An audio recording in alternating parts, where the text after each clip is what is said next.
And I have 1,200,000 with $2 million, the standing bidder. I don't see it. 3 million here now. 3 million. $4 million on the $5 million.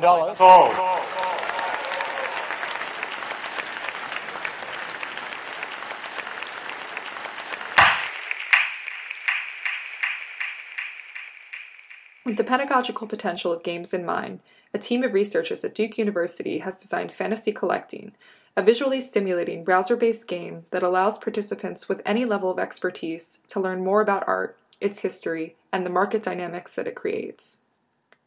Featuring a flexible platform that will allow professors and museum professionals to adapt the game to the demands of their respective courses and exhibitions, Fantasy Collecting will engage students and museum visitors in an odyssey of connoisseurship and exchange that is propelled by educational challenges and rewarded by points and trophies. The project, which was first introduced at a meeting of the Duke Art Law and Markets Initiative in November of 2011, has two mandates. The first is as a teaching tool that will be valuable to art history as well as to other fields such as the digital humanities and the social sciences. Fantasy Collecting will also be a research tool for scholars who are interested in analyzing the data generated through gameplay, through methods such as computational text analysis and social network analysis. Its flexible module will also permit experiments on phenomena such as bidding in online auctions.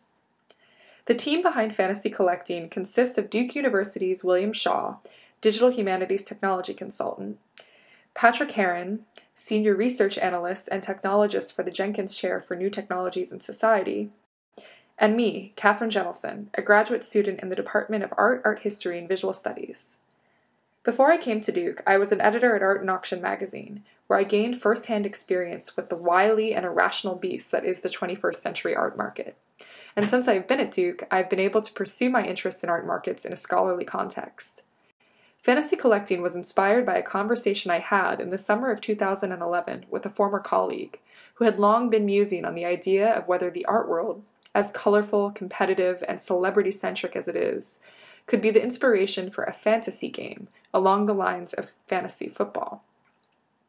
As I continued to cultivate this idea during the fall semester of 2011, I became increasingly convinced that the real potential for an art market game would be as a pedagogical tool that would allow students to imagine themselves in a proprietary relationship to the art they are studying. In every art history class, students are required to engage with bodies of artwork on at least two levels. Number one, on the level of recognition. They must learn to identify artworks by their author, date, and title, and situate them within relevant movements or periods. Number two, on an interpretive level. They must learn to engage art critically, reading images in terms of their iconography and other important formal elements, as well as in their socio-historical context.